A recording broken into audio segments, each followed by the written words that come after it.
Pambana. Pambana sana kijana wangu. Usipambane kutafuta maisha, sababu maisha tayari unayo. Pambana utafute maisha mazuri kijana wangu. Tafuta sana pesa ili upunguze kujieleza, sababu maneno si kitu, matendo yanapoongea. Maneno kama maneno, hata uwe fundi wa kuyapanga vipi, hayawezi kukusaidia.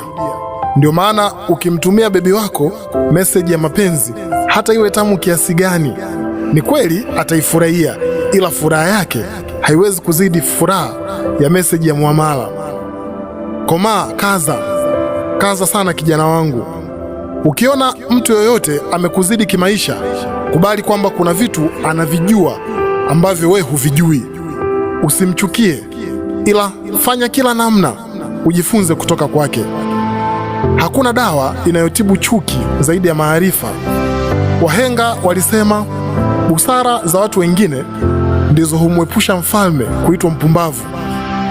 Achana na wajinga wanaosema siwezi kuwasikiliza motivational speakers, sababu wanachosema wao wenyewe kinawashinda.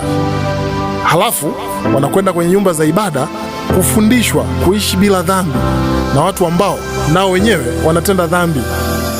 Shida ni kwamba wanaelewa maana ya karama, ila tu tatizo bado hawajaelewa kama wanaelewa. Pambana.